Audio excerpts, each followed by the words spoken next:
Hello everyone, welcome back to my channel. My name is Dr. Cristina Cubrilla Santos. I'm a doctor of acupuncture, and if you're new here, please click like and subscribe.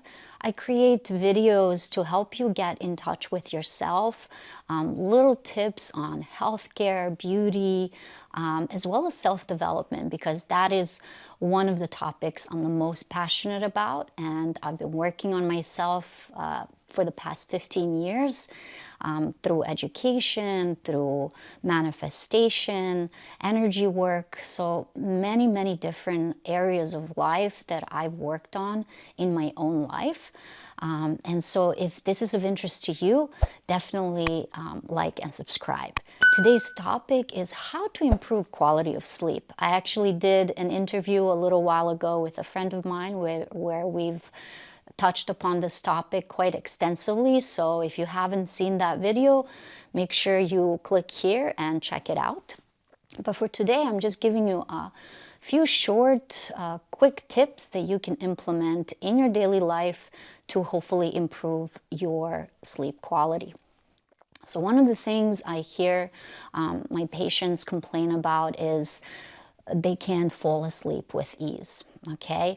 And so some of the things that you can start to implement in order for you to fall asleep easier is to make sure not to use electronics for at least an hour before going to sleep. That means getting off your phone, stopping your scroll on TikTok or Instagram or whatever social media you use, maybe even YouTube, and really try to create a calming environment an hour before going to bed. So getting rid of the electronics.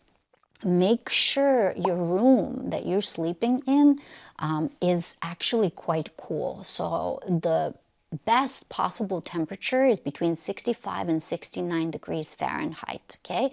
That's around 18 degrees Celsius or so. So you want to sleep in a cool environment. It's easier for the body to sleep in a cold room than in a hot room. So that's tip number 2.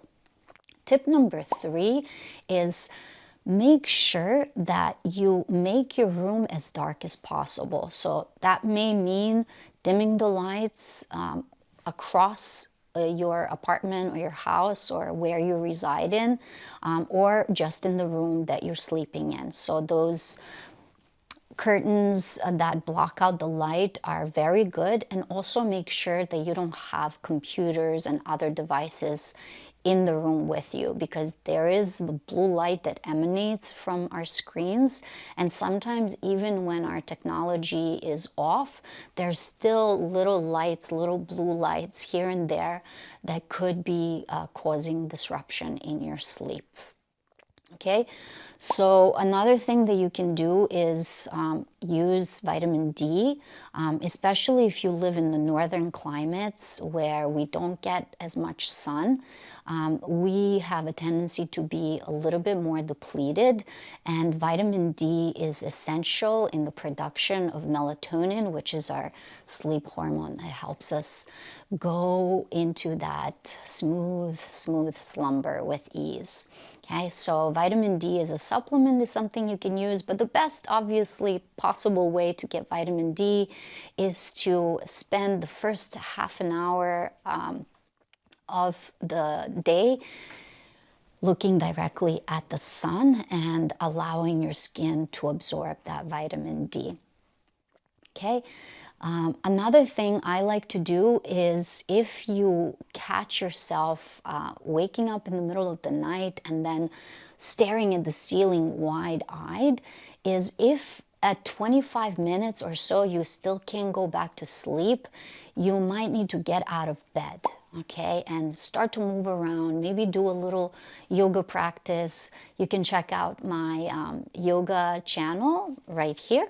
I have some cool videos that you can use to help stretch out the body and move that jittery energy that a lot of people struggle with. We have tendencies to just ruminate throughout the night, which obviously prevents us from going back to sleep. So not using technology about an hour before going to sleep, making sure that your room is cool, about 65 degrees Fahrenheit, 18 degrees Celsius. Make sure that the room is darkened, right? So you need to sleep in a dark room.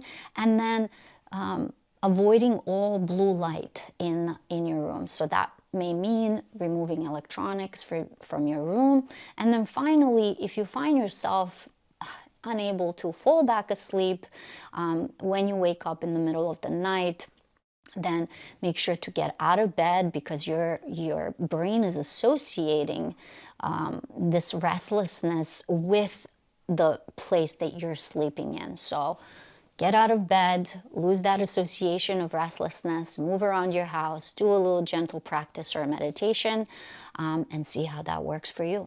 If you have any questions, leave them in the comments below. I'd love to hear from you, and I'll see you next time. Ciao.